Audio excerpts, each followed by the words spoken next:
So the file menu has so many things hidden inside of it. Some of the things are really obvious, some of the things are really useless, and some of the things are like super duper powerful. New, open, oh my god, those are boring. You know what they do. Browse and Bridge. If you're not familiar with Bridge, I'm just going to click Browse and Bridge.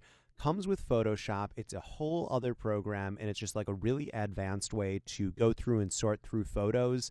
It's not quite Lightroom advanced in that you can't edit the photos inside of it, but it's better than Finder, and it's really incredible. So that's a whole other thing, Bridge.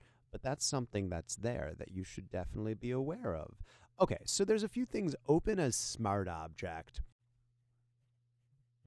where if you do it essentially you're opening the image and it comes in as a smart object. It's a really convoluted way to go about it. There's actually a couple of things. No, I don't want to save it. There's a couple of things inside of the file menu that it's like, here's a convoluted way to open images. So I mean, it's so much easier to just go into Bridge and to take it down to Photoshop and to open it up that way.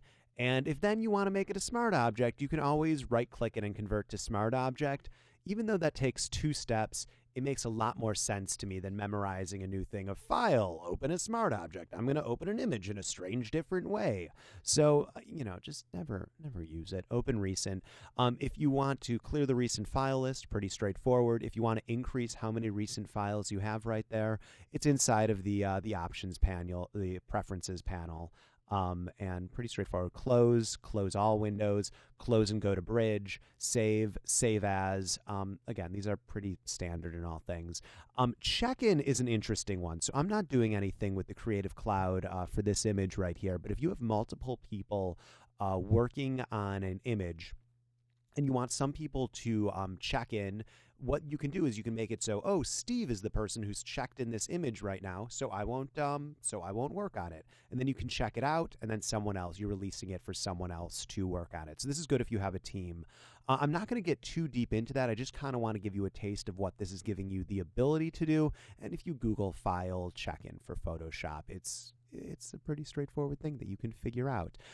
Revert does the same thing as going into your history palette and going all the way to the beginning. So if you've done all sorts of changes, it just goes all the way to when you opened the file. So just be careful when you say revert, because it gets rid of all of the changes since you opened up the file. If you undo it, you actually are out of luck. You've reverted the file. So be careful about pressing revert right there. One button, F12. Wow, that's pretty scary. Okay, so extract X assets, generate, and save for web. These are all things that we covered in the design session. And this is basically if you have a series of files.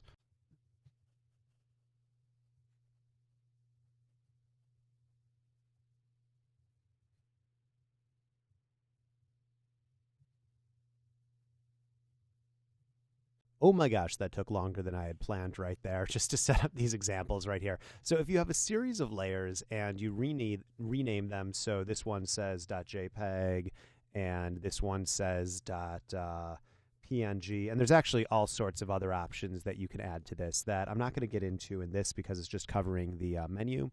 So here we go. But we'll get into it. We'll get into it in the, or we got into it in the design session. So, and I'll just get rid of those. So if you have a series of layers like that, and if you go into File, Extract Assets, all of the things that are appropriately named so that they have something at the end of them will get saved as web assets. And this is actually a huge feature for Photoshop CC that totally game changing if you're doing web design right here. Just like huge. And there's all sorts of settings. I won't get into it, but it's a way to just kind of extract all of those assets for the web. And even better than that is the ability to generate. So when you start renaming them, it automatically saves them as you enter in .png and all of that. So again, I'm not getting into all of that here because I get into it elsewhere, and it's way cooler elsewhere. Save for web dialog box. Again, I get into this elsewhere more, but its ability to save it for the web. If you're saving a JPEG or a PNG or an animated GIF thing for the web, you want to use the save for web box, not anything else. And you definitely don't want to do it at 5,000. You want to do it at a fairly reasonable size. So you can resize things here. I'm not going to get into this here. I've already talked about it, but that is the save for web.